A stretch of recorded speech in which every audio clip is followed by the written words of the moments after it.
Oke, assalamualaikum warahmatullahi wabarakatuh. Salam sehat para suara teman-temanku semua di channel Kebumen Motor 1. Oke, saya matikan dulu ya, berisik.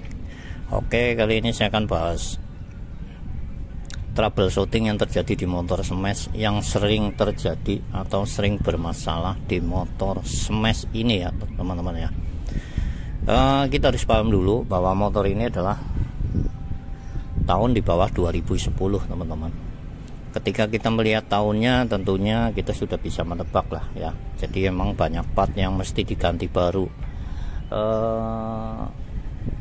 tentunya seperti itu. Cuman karena kebentur ya keuangan tentunya kita ya, tentunya bagaimana caranya dengan tidak mengganti motor ini normal, kan seperti itu ya teman-teman.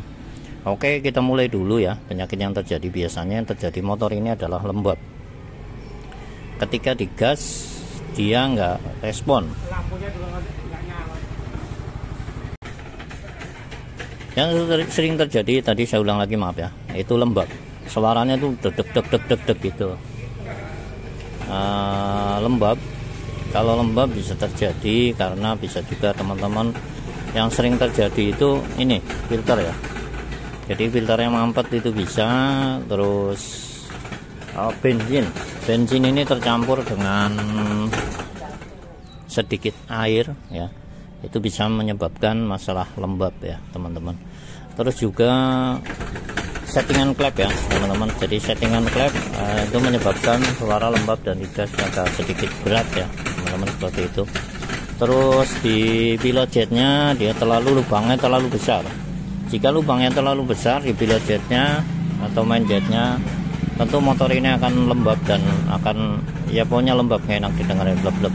Emang dasarnya itu emang motor ini suaranya itu kayak suara serak-serak gitu ya. Terus yang sering terjadi lagi yaitu yang sering banget itu adalah knalpot teman-teman. Knalpot itu di bagian leher ini sudah terjadi banyak kotoran atau bekas oli atau sisa-sisa pembakaran yang mengerak ya di sini. Itu bisa menyebabkan jadi knalpot itu kurang los. Akhirnya apa? Akhirnya motor menjadi lembab, ditarik jadi berbet seperti itu. Itu juga bisa menyebabkan. Oke, next berikutnya adalah ketika motor ini nggak bisa hidup. Ketika nggak bisa hidup, teman-teman harus cek yang pertama adalah tali busi. Langsung aja teman-teman ke tali busi, ditempelkan seperti ini, dan video-video saya udah banyak. Ketika diselah apakah ada percikan tali busi ini ya, ketika ditempelkan apakah ada tali busi. Ketika ada, cek lagi busi. Biasanya sering terjadi busi ya teman-teman. Oke, ketika busi normal, semuanya normal tapi masih nggak mau hidup ya, lanjut teman-teman ke karbu. Silakan karbunya dibersihkan atau pilot jetnya dibersihkan atau dicek apakah ini turun ya. Di video sebelumnya sudah ada, cuman ini next berikutnya yaitu untuk membahas khusus penyakit di motor smash. Next berikutnya adalah ketika diselah, ketika dimasukin gigi satu, motor ini lompat ya teman-teman ya, lompat glek gitu ya. Terus kenapa lompat? Bisa jadi mangkok gandanya, mangkok ya, mangkoknya mangkok di ganda kampas koplingnya, otomatis koplingnya kan ada kampasnya, biasanya dia sudah kemakan atau kampas koplingnya itu sendiri sudah habis.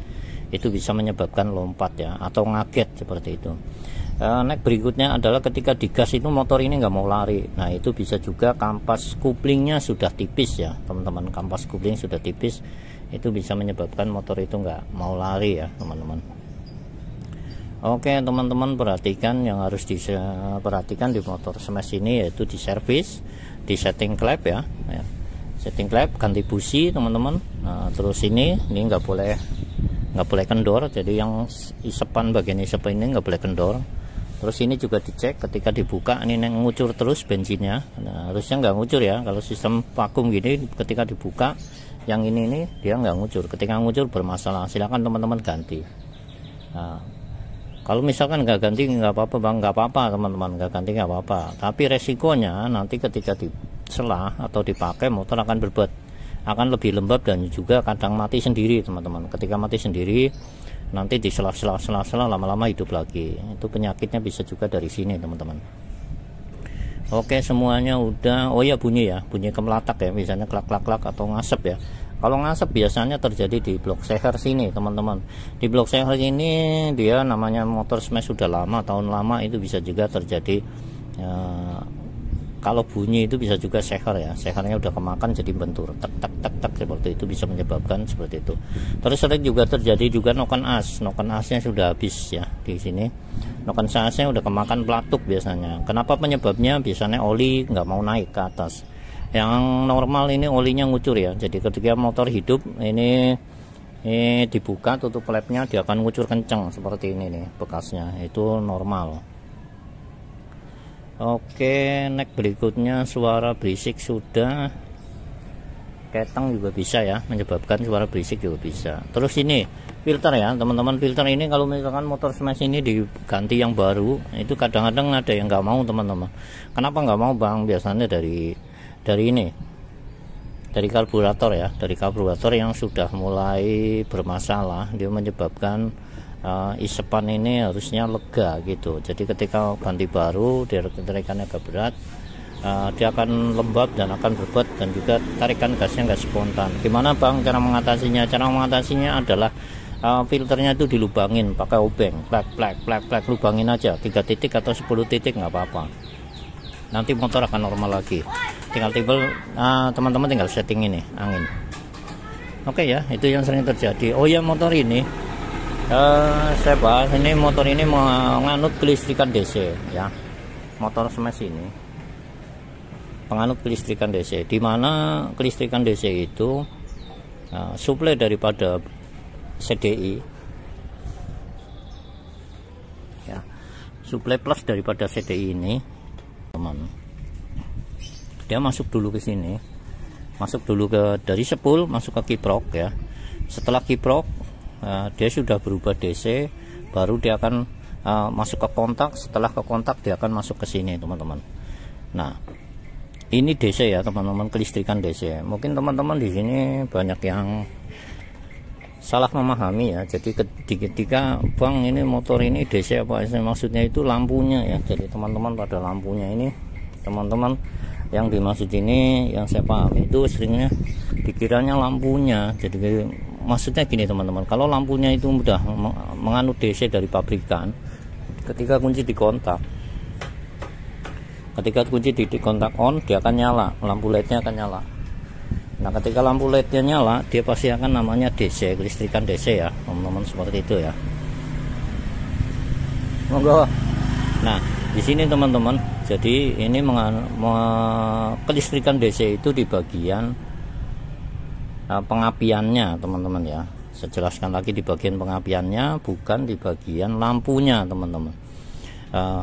Kadang-kadang DC pun lampunya AC. Kenapa? Karena ketika tanda-tandanya adalah ketika digas, motornya digas kenceng, lampunya nyala. Ketika digas pelan atau langsam, lampunya redup. Jadi dia ngikutin gas. Ketika ngikutin gas berarti itu dari sepul ya. Karena ketika sepulnya kenceng, dia akan nyalanya terang. Seperti itu ya teman-teman ya. Saya rasa teman-teman di sini paham. Mudah-mudahan bisa bermanfaat ya buat kita semua. Tentunya mohon maaf atas segala kekurangan. Assalamualaikum warahmatullahi wabarakatuh. Bumen Motor 1.